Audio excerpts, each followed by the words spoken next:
안녕하세요. 이곳의 사연들을 듣고 선한 영향력에 대해 많이 고찰해봤던 40대 남자입니다. 제가 이 채널을 접한 건 그리 오래되지 않았어요. 출퇴근을 할 때나 무료할 때 이곳의 사연을 듣고 있노라면 아내가 무척 신기해하곤 합니다. 저는 원래 드라마나 영화는커녕 라디오도 교통방송만 듣던 몸이 건조한 사람이었거든요. 아내가 드라마를 보며 눈물을 꾹꾹 짜내는 것이 전혀 이해가 되지 않았죠. 그런 제가 요즘은 감수성이 많이 풍부해진 것 같습니다.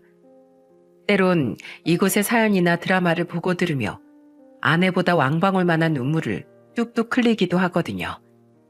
제가 이렇게 변한 건 어느덧 중년에 접어들어서도 있겠지만 아마 살면서 겪은 몇 가지 사건 때문인 것 같아요. 특히 1년 전 제가 말려 들어갔던 두 번째 사건은 제 가치관을 크게 뒤바꿔 놓았죠. 제 사연은 바로 당시의 일에 대한 이야기랍니다. 저는 시골 출신으로 굉장히 철없는 10대 시절을 보냈어요. 소위 말하는 학교에서 노는 애들 있죠? 그게 바로 저였거든요.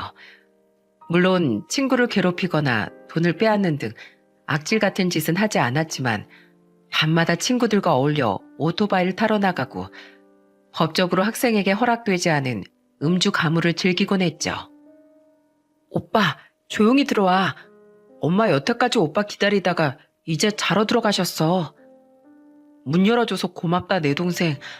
너 아니었으면 엄마한테 뒤지게 빗자루로 맞을 뻔했어. 오빠, 진짜 언제 정신 차릴래? 나 밖에서 오빠한테 인사하기 창피한 거 알아? 오빠 주위 친구들도 하나같이 다 껄렁하잖아. 껄렁하다고 남한테 피해주는 거 하나도 없거든요. 나랑 내 친구들은 나쁜 짓 안 해. 오빠가 엄마랑 아빠한테 나쁜 짓 하고 있다는 생각은 안 들어? 야, 네가 엄마야? 잔소리 좀 그만해. 나 자러 들어간다. 여동생이나 누나와 사이가 대면대면하던 친구들과는 다르게 저와 여동생은 사이가 좋았습니다. 저희 집은 부모님께서 농사를 지으시던 가난하지만 화목한 집안이었어요. 유일하게 부모님 속을 썩이는 골칫덩이가 바로 저였죠. 저희 가족은 사이가 좋았고 저 또한 집안에 불만이라고는 없었지만 그땐 왜 그렇게 방황하는 일이 멋있어 보이고 즐거웠는지 모르겠어요. 참 어리석었던 시절이었죠. 그렇지만 전 나이 19에 엄마가 오토바이 사고로 돌아가신 후 더 이상 오토바이뿐 아니라 방황하던 모든 일에서 손을 떼었습니다. 하지만 뒤늦게 잘못을 뉘우치고 사진 속 엄마에게 죄송하다고 용서를 구한다 한들 돌아가신 엄마는 대답이 없으셨죠. 저는 20살이 되자마자 서울로 상경해 작은 공장의 생산직으로 취업을 했습니다. 어릴 적부터 아버지를 도와봤지만 농사일은 영 체질에 맞지 않았거든요. 강수야, 일은 할만하냐? 그냥 하는 거지 뭐. 가끔씩 일을 하다 보면 내가 사람인지 공장 부품인지 헷갈리긴 한다. 그럼 너 나랑 아는 사장님 아래서 일 안 해볼래? 그러다 제가 23살 때 저처럼 서울에 올라와 있던 한 친구가 제게 생소한 일을 함께 하자며 권하더군요. 바로 사연투브 애청자분들이 많이 들어보셨을 심부름센터에 관한 일이었죠. 당시 전 기계처럼 일하는 것에 질려있던 터라 솔깃했어요. 그렇게 저는 심부름센터 일을 시작하게 됐습니다. 일은 고됐지만 재미있었어요. 물론 불법이나 불량한 일에 연루된 일도 가끔 의뢰가 들어오곤 했는데 사장님은 그런 일은 일절 받지 않으셨죠. 원한 안 사고 거절하는 것도 요령이거든. 그러니까 잘 배워놔. 친구는 시작한 지 1년도 되지 않아 힘들다며 일을 그만두었습니다. 하지만 저는 이 일의 적성에 맞아 악착같이 버텼죠. 그리고 그곳에서 일하며 나이 29엔 1년간 만났던 지금의 아내와 결혼을 하기도 했어요. 제 아내처럼 장인 장모님은 참 따뜻한 분들이셨습니다. 형님과 처형 또한 좋은 사람들이었어요. 아무도 제 직업에 편견을 가지지 않았고 도리어 성실하게 일하는 사위를 자랑스럽게 여겨주시더군요. 잘 살아온 적도 없는 것 같은데 제 주위엔 왜 이렇게 좋은 사람들이 많은지 참 감사한 일이었어요. 우린 결혼한 지 2년 뒤 큰딸을 낳았고 또다시 2년 뒤엔 둘째 딸을 낳았습니다. 비록 결혼과 출산으로 제 창업이 더욱 늦어지긴 했지만 창업 따위 2번은 더 미룰 수 있을 만큼 의미 있고 행복한 시간들이었죠. 그렇게 작은 딸을 낳은 지 2년 뒤 저는 드디어 일하던 곳에서 멀리 떨어진 동네 제 심부름 센터를 차릴 수 있었습니다. 다행히 제 업장은 의뢰인들의 평판이 좋아 아름아름 입소문이 탔어요. 그렇게 제 업장은 차츰 자리를 잡았고 개업한 지 3년 뒤 아내는 일을 그만두고 더욱 육아에만 집중할 수 있었죠. 그런데 무엇 하나 남부러울 것 없을 정도로 행복했던 그 해, 저는 아주 크나큰 불행을 겪고 말았어요. 제 여동생이 그만 위암 말기 판정을 받고 말았거든요. 여동생은 끈질기게 투병했지만 결국 1년의 투병 생활 끝에 모든 치료를 포기하고 호스피스 병원에서 생의 마지막 순간만을 기다리게 되었습니다. 오빠, 왜? 물 가져다 줄까? 아니, 그냥 문득 옛날 생각이 나서. 오빠, 우리 애 아빠 파산해서 한참 힘들었을 때 나 오빠네 집에 우리 아들 데리고 잠깐 신세 졌잖아. 집도 잃고 애 낳은 지 2달도 안 된 몸으로 시골에 있는 시댁이나 친정 가 있기도 힘들었는데 새언니가 자기가 날 돌봐주겠다고 불러줘서 그때 새언니 덕에 정말 나 몸조리 잘했었는데 오빤 참 복도 많아. 어디서 그런 천사 같은 아내를 얻었대? 그러니까 오빠 새언니한테 잘해줘. 난 항상 그때만 생각하면 새언니한테 너무 고마웠거든. 그리고 나 가면 속상해하실 아빠도 잘 좀 챙겨드려. 부탁할게. 우리 애 아빠랑 아들 걱정은 하지 마. 시부모님도 우리 시누이들이랑 아주버님 형님도 굉장히 좋은 분들이니까. 그리고 무엇보다 오빠가 너무 슬퍼하지 않았으면 좋겠어. 넌 무슨 말을 그렇게 유언처럼 하냐? 너 앞으로 1년은 거뜬하게 살 거야. 그런 소리 하지 마. 결국 전 참지 못하고 울음을 터뜨리고 말았습니다. 여동생은 힘이 빠진 듯 두 눈을 스르르 감더군요. 그 이후 여동생은 일주일을 채 버티지 못하고 그만 하늘에 계신 엄마 옆으로 떠나고 말았죠. 엄마에 이어 딸까지 잃은 아버지는 넋을 잃고 눈물만 흘리셨습니다. 장례가 끝난 후 저와 아내는 아버지를 집으로 모시려고 했어요. 하지만 아버지는 농사 짓던 땅을 팔고 친척 어른들이 모여 사시던 고향으로 내려가고 싶어 하셨죠. 너에겐 가족이 있지만 고향에 있는 내 형제들과 사촌들은 나처럼 외로운 사람들이 많다. 이젠 나도 그곳으로 가서 젊었을 적 추억이나 곱씹으며 여생을 살고 싶구나. 그렇게 아버지는 고향으로 내려가셨고 매제는 지방에 사시던 자신의 부모님을 집으로 모시게 되었어요. 5살 난 여동생의 아이를 돌보기 위해서 말이죠. 그리고 4년 뒤 매제가 결혼을 하며 저는 매제와 조카와의 인연을 정리하게 되었습니다. 그렇게 산 사람들의 세월은 흘러갔어요. 그런데 불행은 지치지도 않는지 쉬지 않고 우리를 찾아오더군요. 매제가 재혼 소식을 알린 뒤 얼마 지나지 않은 날이었습니다. 여보, 나 소리가 잘 안 들려. 당신이 말하는 소리가 너무 먹먹하고 희미해. 이거 뭐야? 나 너무 무서워. 살던 아파트의 엘리베이터를 기다리기 귀찮아 비상계단을 이용한 아내는 발을 헛디뎌 그만 계단에서 굴러 떨어지는 사고를 당하고 말았어요. 그런데 문제는 머리를 심하게 부딪혔던 아내에게 청각 장애가 생기고 만 겁니다. 아내는 오른쪽 청각은 완전히 상실했고 왼쪽 청각은 희미한 소리만 들을 수 있을 정도로 심각한 장애를 입게 되었죠. 이제 어떻게 살아 여보? 나 너무 무서워. 저와 딸들은 그런 아내를 어떻게든 돕고 싶어 아내와 함께 수화를 배우기 시작했습니다. 그리고 여가 시간에 드라마를 보는 것이 유일한 낙이었던 아내는 전과 다르게 자막에 의지할 수밖에 없어 굉장히 우울해했어요. 왼쪽으로 조금씩 들을 순 있다지만 전처럼 선명한 소리는 들을 수 없었으니까요. 저 아주 몹쓸 놈이구만.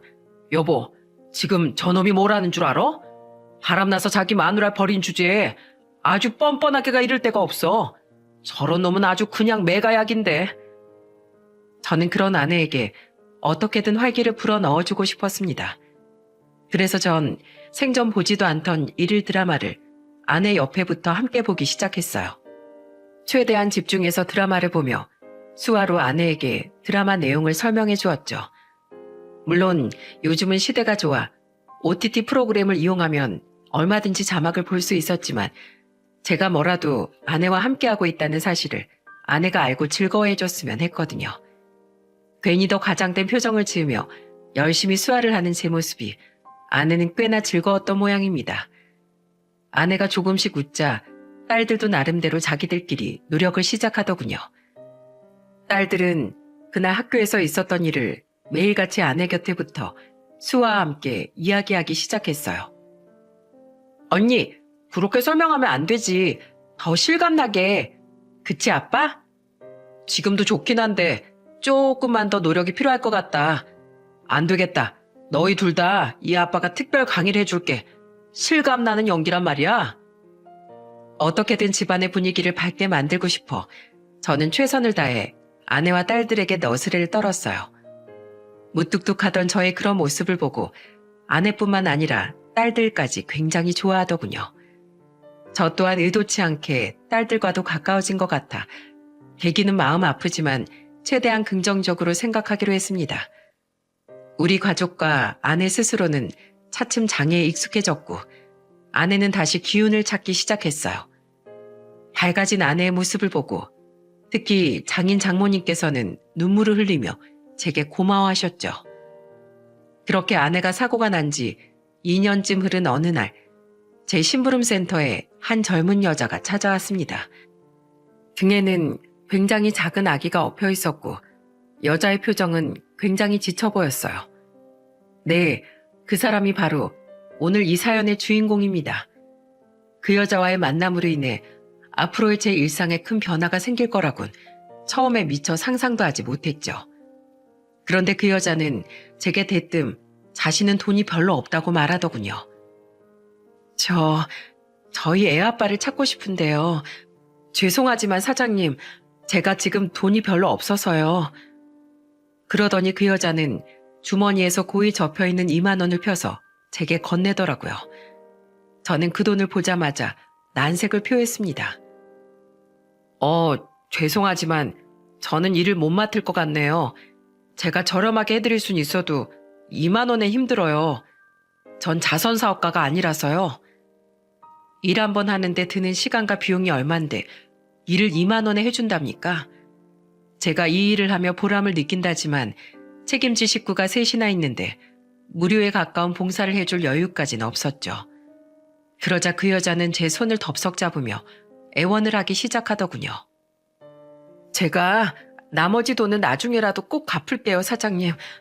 애가 이제 막 태어난 지 2달이 넘었는데 애가 나오기 전에 애아빠가 실종됐어요. 혹시 두 분 자주 싸우시거나 한 거 아니에요? 나이 보니 젊어 보이시는데 젊은 남자분이 실종될 일이 뭐가 있겠어요? 혹시 돌아오실지도 모르니까 우선 집에서 조금 더 기다려보시는 게 어떨까요? 안 돼요. 저 지금 생활비가 없어서 월세 보증금까지 빼고 미혼모 위탁시설에 들어가 있단 말이에요. 애아빠는 전화도 안 돼서 제가 여기 있는지도 몰라요. 제발 부탁드려요, 사장님. 자신을 업고 있는 엄마가 들썩거리자 잠들어 있던 아기는 결국 잠에서 깨어 울기 시작했어요. 흐느끼며 애원하던 그 여자는 제게 양해를 구하더니 가방에서 젖병을 꺼내 아이에게 먹이기 시작하더군요. 죄송해요. 아직 애가 너무 어려서 밥대를 자주 챙겨줘야 해서요. 젖이라도 물리면 분유값이라도 덜 들 텐데 제가 마음이 불안해서 계속 잘 먹지도 쉬지도 못하니까 젖이 잘 안 돌아요. 사장님, 제발 사람 목숨 하나, 아니 2 목숨 살린다고 생각하시고 저 좀 한 번만 도와주시면 안 될까요?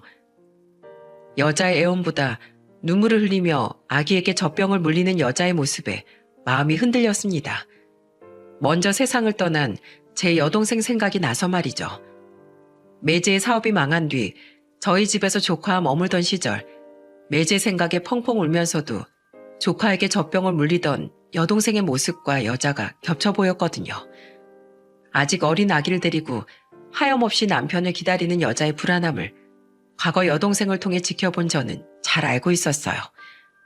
배를 불린 아기는 다시 새근새근 잠이 들었습니다. 소파에 앉아있던 여자는 자신의 옆에 아기를 조심스럽게 내려놓았죠. 마음이 약해져 버린 저는 우선 사정이나 들어보자 싶어 여자에게 사연에 대해 물었어요. 그리고 사정을 전부 듣고 나니 더더욱 마음이 불편하더라고요. 저는 이제 고작 25이고 애 아빠는 저보다 3살 많아요. 저랑 애 아빠는 부모도 일가 친척도 없고요. 둘 다 어릴 때부터 같은 보육원에서 자랐거든요. 우리는 어렸을 때부터 자연스럽게 서로밖에 없었고 제가 어른이 된 후 사회에서 서로 의지를 하다 미래를 약속했어요. 그리고 제가 23살 때부터 아예 같이 살기 시작했죠. 살기 힘든 와중에 유일하게 위로가 돼줄 수 있는 사람이 서로였거든요. 그럼 그때 결혼을 하신 건가요? 아니요. 같이 돈을 모으려고 일찍부터 같이 살긴 했지만 결혼은 준비가 된 후에 하고 싶었어요. 남편은 가난한 편모 아래서 자라다 어머니가 돌아가신 후 보육원에 왔고 전 아예 엄마가 누군지도 몰랐어요. 갓난쟁이일 때 베이비박스에 버려져 있었거든요. 아마 미혼모나 사정이 어려운 사람들이 절 책임지지 못해 버린 거겠죠. 그렇게 우리가 낳을 아기를 위해서라도 열심히 미래를 준비한 후에 정식으로 결혼을 하고 애를 낳고 싶었는데 문제는 남편이 일하던 작은 회사에서 잘린 후로 재취업이 되지 않았다는 거예요. 무려 2년 동안이나 말이죠. 분명 일머리가 나쁜 사람은 아닌데 대체 왜 취업이 안 되는지 이해할 수가 없었어요. 그 와중에 제가 덜컥 임신까지 하게 돼서 우린 아주 조촐하게 결혼식을 올리고 혼인신고를 하게 된 거예요. 제가 임신한 뒤로 남편은 어떻게든 빨리 취업을 하려고 노력했어요. 면접이 없는 날엔 공사장에서 막노동을 해 돈을 벌어왔죠. 그런데 자꾸만 취업이 되지 않자 남편은 점점 자신감을 잃고 집에만 틀어박히더니 나중엔 매일같이 술을 먹더라고요. 그러면서 자신을 자꾸만 비하하기 시작했어요. 대학도 겨우 전문대를 졸업한 자길 어떤 회사에서 써주겠냐느니 집도 절도 없는 놈이 저를 만나 고생만 시키고 있다느니 자기 같은 밥벌어진 살 이유가 없다느니 하는 말을 자주 했어요. 그때 저는 임신한 몸으로 공장에서 일하며 생계를 책임지고 있었는데 제가 일하던 공장에 자리가 나서 남편에게 면접을 권했었어요. 근데 이미 어두워질 대로 어두워진 그 사람은 그 면접에서조차 떨어지고 말았죠.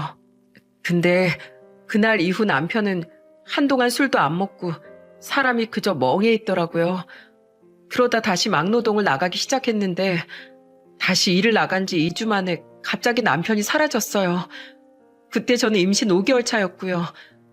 남편은 70만 원과 쪽지 한 장을 두고 나갔는데 이게 그 쪽지예요. 여자는 가방에서 꼬깃거리는 하얀 메모지를 제게 내밀었습니다. 종이를 펴서 보니 그 쪽지엔 이렇게 적혀 있더군요. 내가 일한 일당들 모은 거야. 나같이 쓸모없는 놈은 당신에게 앞으로 짐 만들 뿐이야. 우리 아기 잘 키워줘. 미안해. 울먹이던 여자는 이제 눈물을 뚝뚝 흘리기 시작했습니다. 여자는 옷소매로 연신 눈물을 훔치며 말을 이었죠. 이걸 들고 실종신고를 하려고 해도 경찰은 단순 가출인 것 같다며 사건 접수가 힘들다고 했어요. 그 뒤로 몇 번이나 경찰서에 가서 사정을 했지만 남편의 휴대폰은 꺼져 있어 위치 추적도 되지 않았고 인근에서 극단적 선택으로 인한 소동이나 사체가 발견된 적도 없었죠. 자꾸 배는 불러오지 일은 그만둬야지. 정말 사는 게 막막했어요. 무엇보다 전 남편이 극단적인 선택을 했을까봐 너무 무서웠어요. 한강에서 시체라도 발견됐다는 소식을 들으면 정신 나간 사람처럼 달려가곤 했는데 다행스럽게도 발견된 사람들이 제 남편인 적은 없더라고요. 결국 임신 7개월 때 공장을 그만둔 저는 2달 뒤에 결국 방을 빼고 미혼모 시설에 들어가게 된 거예요. 한동안 일을 하지 못할 텐데 미리 목돈을 만들어 둬야 했으니까요. 사장님, 부디 제 남편 소식이라도 알고 싶어요. 어디선가 누구에게도 발견되지 못한 채 싸늘히 식어가고 있는 건 아닌지, 아니면 정말 나쁜 일에 연루라도 된 건 아닌지 하루하루 정말 피가 마를 것 같아요. 제발 제 남편 좀 찾아주세요. 제게 남편 소식이라도 좀 전해주세요. 네? 사장님. 제가 이 은혜는 꼭 갚겠습니다. 어떻게 하면 저를 도와주시겠어요? 제가 무릎이라도 이렇게 꿇을까요? 제 남편만 찾을 수 있다면 제가 10번이라도 꿇겠어요. 사장님, 제발 저 좀 한 번만 도와주세요. 미혼모나 다름없는 이 여자를, 살면서 처음 본 저를 동아줄처럼 여기고 매달리는 이 가여운 여자를 더 이상 외면할 수가 없더라고요. 저는 한숨을 푹 쉬었습니다. 알겠습니다. 남편분, 제가 찾아드릴게요. 그러니까 울지 마세요. 애가 똑 깨겠어요. 그리고 말 못하는 아기라도 엄마가 힘들어하는 건 애들이 귀신같이 다 알아요. 정말 절 도와주실 건가요? 이렇게 고마울 때가 정말 감사합니다. 감사합니다, 사장님. 저는 그 여자에게 2만 원을 도로 돌려주었습니다. 여자는 한삭 후 그 돈이라도 내고 싶어 했는데 저는 고개를 저으며 그 여자 손에 그 돈을 쥐어주었죠. 아기 기저귀라도 하나 더 사입히세요. 그 돈을 받았다간 집에 있는 제 아내에게 제가 몰매를 맞을 겁니다. 이후 저는 여자의 남편을 찾아 전국 방방곳곳을 누비기 시작했어요. 서울부터 찾아보기 시작했지만 서울에는 그 남자의 머리털 하나 찾아볼 수가 없겠더군요. 아내는 자주 지방을 오가던 저를 걱정했습니다. 고생했어요. 이번엔 어디로 다녀온 거예요? 전라도 쪽으로 다녀왔어. 아이고, 하도 차를 타고 돌아다녔더니 무릎 아파 죽겠네. 얼마나 꼭꼭 숨은 건지 찾기가 보통 어려운 게 아니야. 그래도 부디 살아있었으면 좋겠어. 아기 엄마가 얼마나 걱정을 하던지 3일에 한 번꼴로 연락이 오더라고. 분명 밥도 제대로 못 먹고 있을 것 같아서 계좌 물어봐서 30만 원을 따로 보내줬어. 애기 엄마가 하도 안 받으려고 하길래 남편이 돌아온 뒤에 아내가 피골이 상접해 있는 모습을 보면 미안해서 어떻게 견디겠냐고 했더니 그제야 계좌를 불러주더라고. 그래도 좋은 일 하는 거예요, 당신. 나는 당신이 자랑스러워요. 아빠, 제가 어깨 주물러 드릴게요. 아빠, 이것 보세요. 저 반에서 이번에 3등 했어요. 저번에 10등이었는데 많이 올랐죠? 저 이러다 나중에 서울대 가는 거 아니에요? 아빠 큰딸 완전 대견하죠? 당시 15살, 13살이었던 딸들과 저를 응원해주는 아내의 모습에 힘들어도 기운이 났습니다. 제가 누리고 있는 이 행복을 반드시 아기 엄마에게도 선물해주고 싶었죠. 그럼 왠지 하늘에 있는 동생도 행복해할 것 같았거든요. 저는 여자의 일 말고도 다른 의뢰들을 처리해야 했기에 일주일에 2, 3일씩 지방을 돌아다니며 여자의 남편을 찾았습니다. 2명의 직원은 제게 힘들지 않냐고 물었는데 저는 이 정도는 해야 사장 소리 듣는 거라며 그저 웃어 보였죠. 어? 저 사람 사진이랑 얼굴이 똑같네? 박동국 씨가 맞는 것 같은데? 그렇게 전국을 돌아다닌 지 87일이 되었을 때 저는 드디어 여자의 남편 동국 씨를 찾아낼 수 있었어요. 바로 서울에서 2시간 반 정도 떨어진 지방 소도시에서 말이죠. 그리고 조심스럽게 동국 씨에게 다가간 저는 동국 씨가 서 있는 장소를 보고 깜짝 놀라고 말았습니다. 좋은 말씀 듣고 가세요. 형제님의 앞날을 길이길이 밝혀줄 좋은 말입니다. 여러분, 혹시 길거리에서 이단 종교를 전도하는 모습을 보신 적이 있나요? 간이 테이블 위에 이런저런 팜플렛이나 종교 관련 사진을 올려놓고 사람들에게 홍보하는 모습 말이죠. 동국 씨는 그런 테이블 뒤에 서서 2명의 남자와 1명의 여자와 함께 포교 활동을 하고 있더라고요. 저는 우선 그 테이블로 접근했어요. 처음부터 제가 정체를 밝히면 동국 씨가 도망이라도 갈까봐 말이죠. 제가 어색한 모습으로 다가가자 동국 씨와 동료들은 화색을 보이더군요. 말씀 들으러 오셨나요? 그 말씀이라는 거 들으면 진짜 인생의 복이 옵니까? 제가 지금 행운이 간절히 필요해서요. 그럼요. 그런 거라면 잘 찾아오셨어요. 좀 긴 말씀을 드리고 싶은데 길거리에선 좀 그렇고 우리 조용한 곳에서 이야기할까요? 시간 괜찮으시죠? 저보다 조금 더 어려 보이던 남자는 다행히 나머지 세 사람 중 동국 씨를 데리고 저와 함께 한 승합차를 타더군요. 왜 차를 타는 겁니까? 저희 종교에 대해 잘 설명드리려면 아예 저희 교회로 가보시는 게 나을 것 같아서요. 무서워하지 않으셔도 됩니다. 여기서 10분 거리에 바로 위치해 있어요. 동국 씨는 운전을 했고 중년의 남자는 제게 이런저런 말을 붙였습니다. 그 남자의 말을 들어보니 동국 씨가 있는 곳이 이단 종교가 맞다는 확신이 들었어요. 그렇게 도착한 곳은 웬 낡은 건물이었는데 문을 열어보니 20여 명의 사람들이 한 제단에 정신없이 기도를 하고 있더라고요. 동국 씨, 이분께 잘 설명 좀 해주세요. 저는 다시 가볼게요. 그리고 중년의 남자는 동국 씨와 저만 남겨둔 채 다시 차를 몰고 가버렸습니다. 동국 씨는 한 빈 방으로 저를 안내했죠. 김강수 씨라고 하셨죠? 강수 씨, 우리 종교의 설명에 앞서 말씀드리자면 우리는 모두 하늘님의 뜻을 품고 태어났어요. 우리의 육신은 그저 하늘님의 뜻을 이루기 위한 도구이자 수단이니까 가족과 혈연에 얽매이지 말고 하늘님의 진정한 뜻을 수행하기 위해 힘써야 보다 이로운 세상을 만들어갈 수 있어요. 하늘님은 자신을 따르는 봉사자들의 자손들을 대대손손 풍요롭게 만들어주십니다. 자신의 쓰임새를 찾는 자, 가족을 이롭게 만들고 싶은 자, 모두 이곳으로 와 하늘님을 따름이 마땅한 일이죠. 박동국 씨? 하늘님은, 근데 제 이름을 어떻게 아세요? 제게 전도를 위해 장황한 말을 늘어놓던 동국 씨는 제가 성까지 붙여 자신의 이름을 부르자 당황해 하더군요. 저는 다른 사람이 들어오기 전에 이야기를 해야겠다 싶어 동국 씨에게 본론을 꺼냈어요. 전 사실 아내분이 동국 씨를 찾아달라고 부탁해서 동국 씨를 찾고 있던 사람입니다. 동국 씨, 지금 아내분이 아드님과 함께 동국 씨를 애타게 찾고 있어요. 아드님이 태어난 지 벌써 5개월인데 자식까지 있으신 분이 여기서 뭐 하시는 겁니까?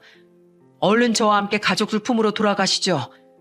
지금 아내인 윤주희 씨, 쥐 구할 돈도 없어서 아기랑 같이 미혼모 시설에서 지내고 계세요. 애 맡길 곳도 없고 몸도 안 좋아서 일도 못하고 계신다고요. 네? 아내가 집도 없이 그곳에 있다고요? 몸은 또 어디가? 당신 뭐야? 나가. 당장 안 나가? 동국 씨가 놀란 눈으로 제게 아기 엄마에 대해 물으려던 그때였습니다. 갑자기 방문 밖에서 웬 남자 둘이 저를 마구 끌고 나가기 시작하더군요. 소름 돋지 않습니까? 아무도 듣고 있지 않다고 생각했는데 그 사람들은 카메라라도 단 건지 어디선가 우리 이야기를 다 듣고 있었더라고요. 저는 끌려나가면서 동국 씨에게 마구 소리쳤어요. 박동국 씨, 아내분이 불쌍하지도 않으세요? 아기가 불쌍하지도 않냐고요? 상황이 어떻든 간에 그렇게 무책임하게 가족을 버려두면 되겠습니까? 제 말에 동국 씨는 고개를 푹 숙이고 있더군요. 그날 차에서 밤을 지새운 전 다음날 똑같은 장소로 다시 동국 씨를 찾아갔어요. 다행히 동국 씨는 여전히 그곳에서 포교활동 중이더군요. 저는 이번에 망설이지 않고 곧장 동국 씨에게 다가가 손까지 잡고 설득을 하기 시작했죠. 동국 씨, 여기서 이러고 계실 때가 아니에요. 저도 자식이 둘이나 있는 아빠로서 자식에게 아빠는 반드시 필요한 존재입니다. 아내분 지금 동국 씨 걱정에 밥도 제대로 못 드시고 있어요. 뭐야, 당신 저리 안 꺼져? 가, 동국 씨, 뭐예요? 이 사람 얼른 같이 쫓아내지 않고. 네, 저는 돌아갈 생각이 없습니다. 저는 하늘님에게 봉사하기로 다짐한 몸이에요. 그러니까 더는 찾아오지 마세요. 동국 씨는 저를 쫓아내려다 잠시 멈칫하더군요. 왜냐하면 제가 동국 씨의 손에 몰래 제 번호가 적힌 쪽지를 쥐어주었거든요. 하지만 그것도 잠시뿐 더 이상 찾아오지 말라는 말과 함께 동국 씨는 저를 내쫓았죠. 다른 일 때문에 그곳에 매일 머물러 있을 수가 없어 저는 이후 서울과 그곳을 오가며 계속해서 동국 씨를 찾아갔습니다. 사장님, 그냥 제가 가서 직접 설득해 볼까요? 그 사람 분명 저를 보면 다시 돌아와 줄 거예요. 아닙니다. 그곳 사람들 때문에 괜히 주희 씨가 위험해질 수도 있어요.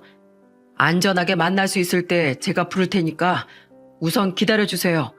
그리고 아기 영상 하나만 제게 보내주시고요. 저는 직접 동국 씨를 만나러 오겠다던 아기 엄마를 말렸어요. 그동안 그 종교의 본거지인 건물을 찾아가거나 동국 씨의 포교활동 자리에 찾아갈 때면 항상 그곳 사람들이 험악한 표정을 지으며 저를 내쫓곤 했으니 아기 엄마에게도 그럴까봐 걱정이 됐거든요. 저는 그곳 사람들을 피해 종교 건물 근처에서 동국 씨를 기다렸습니다. 제가 자주 찾아가자 동국 씨는 아예 포교 활동도 나오지 않았기 때문에 말이죠. 또 찾아오셨어요? 그만하세요, 사장님. 그리고 여기 자꾸 오시면 사장님이 위험해요. 여기 사람들 지금 사장님을 벼르고 있단 말입니다. 대체 왜 안 돌아가시겠다는 겁니까? 그동안 제게 조금은 마음을 연 건지 동국 씨는 제 질문에 잠시 망설이더군요. 그리고는 제게 힘없이 자신이 그곳에 가게 된 가정을 털어놓았죠. 아내에게 제가 사라질 때 이야기는 대충 들으셨다고 했죠. 사실 저 살기가 너무 막막했어요. 그리고 아내가 일하던 공장에서마저 면접에 떨어진 날 저는 길거리에서 엉엉 울고 말았습니다. 세상이 더는 저를 필요로 하지 않는 것 같았어요. 제 친부란 인간도 어린 저와 아픈 모친을 버렸고 보육원에 간 뒤론 아무도 저를 입양하지 않았죠. 게다가 임신한 아내가 벌어온 돈으로 술이나 퍼먹고 있는 제 자신이 너무 끔찍했어요. 그때 제게 손을 내밀어 준 게 바로 이 종교예요. 여기선 제게 그러더군요. 이런 저도 하늘님께선 쓸모로 하신다고요. 게다가 세상에 있을 땐 아내와 아내 뱃속의 자식에게 짐만 되던 저였지만 하늘님 아래에서 봉사를 한다면 자손들에게 풍요와 복이 내려질 거라고 했어요. 전 아내와 자식을 위해 이곳에 왔습니다. 이제 여기서 기도할 때만큼은 저는 마음의 평화를 느껴요. 지금은 힘들어도 제 아내와 아들에겐 분명 복이 찾아갈 겁니다. 저는 하늘님의 은총을 굳게 믿고 있어요. 하늘님에게 봉사하면 자손들이 복을 받는다고요? 글쎄요. 동국 씨, 지금 당장 동국 씨 아내와 자식이 길바닥에 나앉게 생겼는데 살아야 복을 받을 거 아닙니까? 지금 가족들이 불행하면 나중에 찾아올 복이 다 무슨 소용이에요? 박동국 씨도 잘 알고 있지 않습니까? 어린 시절의 기억과 경험은 평생 갑니다. 그리고 부모의 부재로 인한 마음의 구멍은 그 무엇으로도 채워지지 않아요. 박동국 씨, 지금 박동국 씨가 하느님에게 받고 있는 마음의 위안, 진심으로 하느님이란 존재를 믿기 때문입니까? 아니면 가족을 버리고 스스로만 편하고자 도망친 자신을 합리화시키려고 하고 있는 정신승리입니까? 지금 윤주희 씨는 하루하루 피가 말라가고 있어요. 제발 부탁드립니다. 이제 그만 돌아오세요. 그리고 이렇게 예쁜 아기가 자라는 모습을 직접 옆에서 지켜보셔야죠. 저는 동국 씨에게 아기 엄마에게 받은 아기 영상을 보여주었습니다. 동국 씨는 생전 처음 보는 자신의 아들의 모습에 한시도 눈을 떼지 못했죠. 그런데 동국 씨의 뒤로 헐레벌떡 뛰어오고 있는 종교 사람들이 보이더군요. 포교 활동 때 동국 씨와 같이 있던 사람들의 얼굴이라 단번에 알아볼 수 있었어요. 때문에 저는 황급히 주머니에서 쪽지를 꺼내 동국 씨에게 건네고는 그 자리를 벗어났습니다. 그렇게 5일 뒤 저는 아기 엄마와 아기를 데리고 그 지역의 한 카페로 향했습니다. 정말로 그 사람이 나올까요? 저는 나올 거라고 생각합니다. 그 쪽지에 닷새 뒤 주희 씨의 아기를 데리고 이곳에서 기다리겠다고 적어놨어요. 혹시 종교 사람들이랑 동국 씨가 같이 있을까봐 미리 준비해둔 쪽지인데 마침 그날이 적격이었거든요. 분명 아기 영상을 보고 동국 씨의 눈이 굉장히 많이 흔들렸으니까요. 하지만 약속 시간인 7시가 훌쩍 지나도록 동국 씨는 모습을 드러내지 않더군요. 야속한 시간은 계속해서 흘러갔고 어느덧 시간은 10시가 넘어갔어요. 저희 마감 시간 11시예요. 카페 직원은 우리에게 마감 시간을 안내해 주었습니다. 결국 초조함을 이기지 못한 아기 엄마는 울음을 터뜨렸죠. 그 사람 안 오려나 봐요, 사장님. 이단 종교가 이렇게 무서운 건지 미처 몰랐어요. 어떻게 사람을 이렇게 홀릴 수 있단 말이에요. 이제 어떡해요? 그때였어요. 여보. 제 등 뒤의 문 쪽에서 동국 씨의 목소리가 들려오는 게 아니겠어요? 제 맞은편에 앉아있던 아기 엄마는 눈이 커다래졌습니다. 급히 뒤를 돌아보니 제 뒤엔 숨을 거칠게 몰아쉬고 있는 동국 씨가 서 있더군요. 아기를 옆 의자에 내려놓은 아기 엄마는 그대로 동국 씨에게 달려가 안겼어요. 여보, 난 당신이 안 오는 줄 알고. 미안해. 내가 너무 늦었지? 저녁엔 아무도 못 나가게 그곳 사람들이 감시를 해서 눈치를 보다가 겨우 도망쳐 나왔어. 당신 얼굴이 왜 이렇게 상했어? 그걸 몰라서 물어? 당신이 그렇게 사라졌는데 내가 그럼 잘 먹고 잘 살고 있을까 봐? 미안해. 우리 아기는 어딨어? 아기 엄마는 조심스럽게 아기를 데리고 가 동국 씨 품에 안겨주더군요. 쌕쌕 잠이 든 아기를 바라보던 동국 씨는 이내 닭똥 같은 눈물을 흘리기 시작했죠. 아가야, 내가 아빠야. 자격이 없지만 내가 네 아빠란다. 이제야 네 앞에 나타나서 정말 미안해. 그리고 두 사람은 어색한 표정으로 자신들을 보고 있던 제게 고개를 숙여 감사 인사를 전했습니다. 정말 감사합니다, 사장님. 사장님 덕분에 저희 남편을 찾을 수 있었어요. 이 은혜를 다 어떻게 갚아야 할까요? 사장님께서 그렇게 끈질기게 절 찾아와 설득해 주시지 않았다면 전 여태까지도 정신 차리지 못하고 그곳에 빠져 있었을 겁니다. 사장님 말씀대로 제가 비겁했어요. 저 혼자만 마음 편하자고 아내와 아기를 두고 도망쳤던 겁니다. 사장님의 매운 말씀이 제 정신을 깨웠어요. 정말 감사합니다. 이 은혜 정말 평생에 걸쳐서 갚겠습니다. 그냥 제가 평소에 하던 일을 한 것뿐인데요, 뭘. 진심으로 고마워하며 눈물로 인사하는 두 사람을 보니 괜히 제 눈가까지 뜨거워졌어요. 별것도 아닌 제가 마치 그들에게 새로운 인생을 선물해 준 것 같아 보람차기도 했고 가슴이 뜨거워지기도 했거든요. 그날 저는 종교 사람들이 쫓아올까 싶어 급하게 세 사람을 태우고 저희 집으로 돌아왔습니다. 젊은 부부는 도착한 곳이 어디인지 몰라 어리둥절했는데 저는 그들에게 어깨를 으쓱이며 말했죠. 당분간 거주할 곳이 필요하잖아요. 동국 씨까지 미혼모 시설에 들어갈 수도 없고요. 제 아내와 애들에겐 미리 이야기해뒀으니 당분간 저희 집에서 지내세요. 우리 둘째 딸 방을 비워뒀습니다. 딸들은 방을 같이 쓰면 되거든요. 하지만 사장님, 저희가 어떻게 그렇게까지 폐를 끼칠 수 있겠습니까? 동국 씨, 부모는 자식을 위해서 때론 이런 일도 감수하셔야 하는 겁니다. 우선 안전하고 편한 곳에서 아기부터 잘 키우셔야죠. 동국 씨, 이곳에서 얼른 직장 구해서 돈 모으세요. 그래야 얼른 살 집을 얻으시지 않겠습니까? 저희 가족은 전부 애를 좋아하니 걱정하지 않으셔도 됩니다. 그리고 저희 가족 모두 두 분의 사정을 알고 있는데 특히 저희 아내가 두 분 걱정을 많이 했어요. 제 아내는 2년 전 사고로 청각을 잃어서 지금은 희미한 소리밖에 못 듣습니다. 지금은 입모양과 희미한 소리로 말을 알아들을 순 있지만 바로 앞에서 이야기하지 않으면 못 알아들어요. 놀라지 마시라고 미리 말씀드립니다. 정말 고맙습니다, 사장님.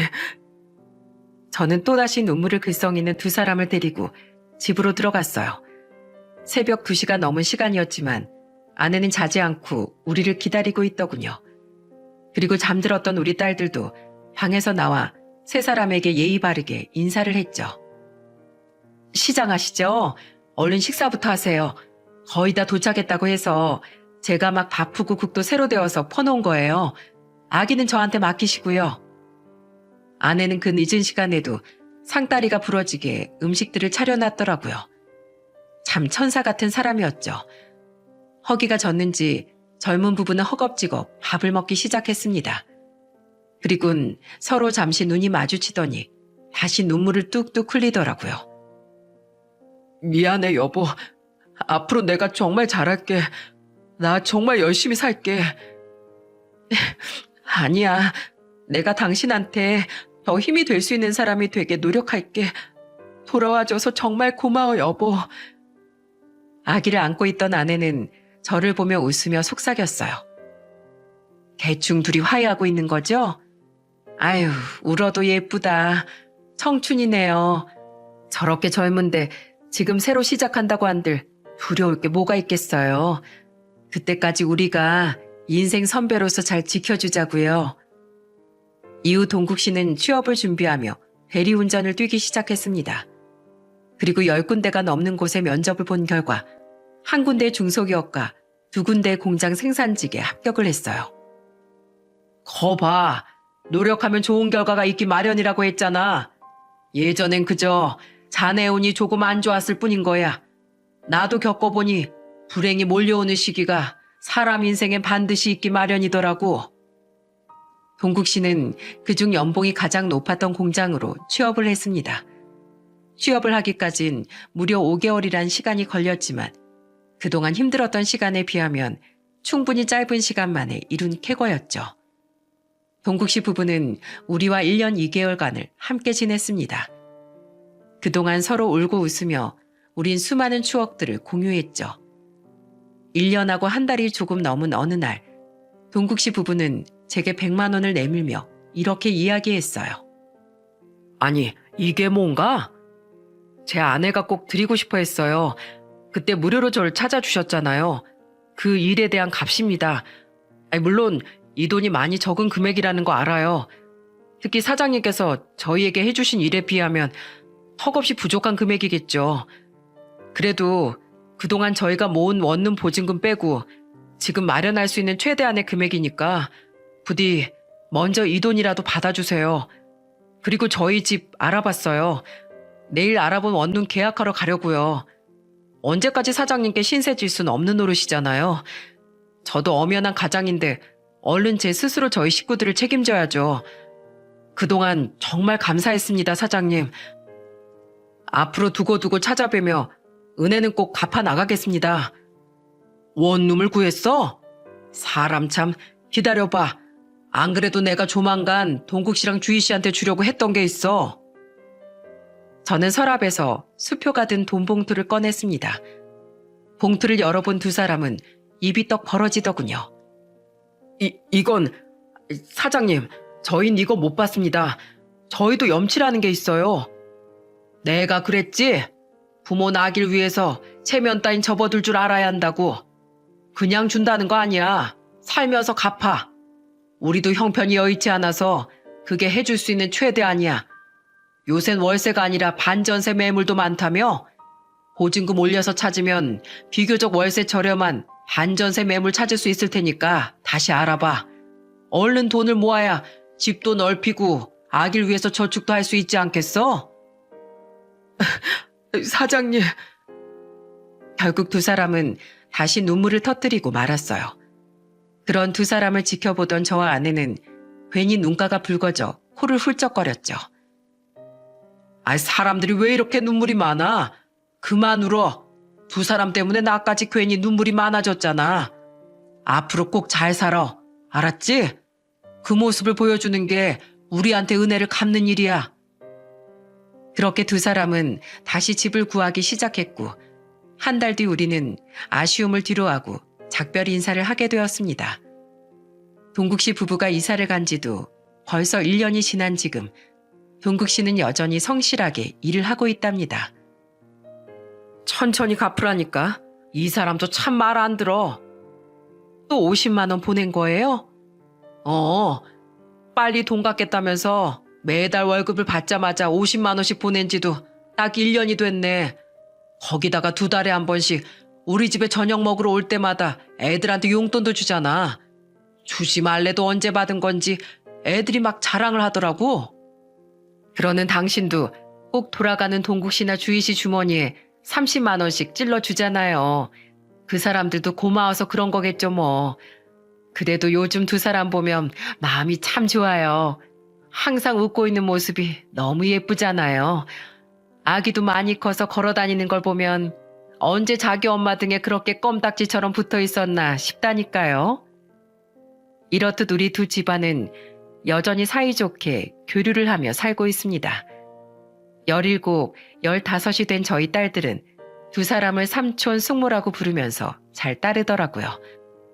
그리고 부모님이 안 계신 두 부부는 명절 전이나 후의 주말엔 무조건 저희 집에 와서 시간을 보내고 가요. 저희 집이 자신들에겐 마치 고향같이 느껴진다며 말입니다. 그렇게 저와 아내는 졸지에 굉장히 나이 많은 자식들을 얻게 되었죠. 여러분, 저는 두 사람에게 베풀어준 작은 정으로 인해 제 직업에 대해 큰 자부심을 갖게 됐어요.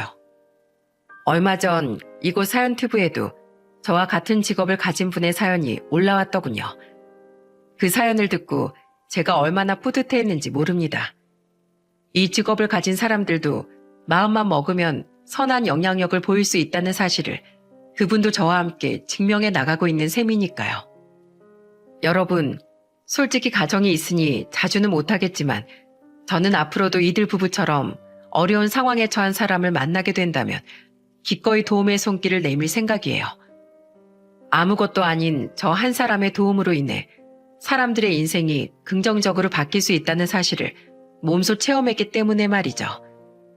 제 스스로의 선행으로 인해 다른 사람의 인생이 좋게 바뀔 수 있다는 거, 그것으로 인해 느낄 수 있는 보람은 그 무엇과도 바꿀 수 없는 행복이더라고요.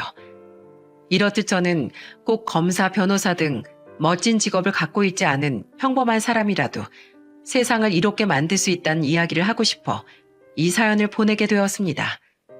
저 한 사람, 그리고 여러분의 작은 도움의 손길이 분명 누군가에겐 큰 힘이 된다는 걸, 그리고 그로 인한 보람이 얼마나 행복한 건지를 부디 많은 사람들이 느낄 수 있었으면 좋겠네요. 제 긴 사연을 들어주셔서 정말 감사드립니다. 모두들 이웃의 따뜻한 정을 느낄 수 있는 연말을 보내시길 바랍니다.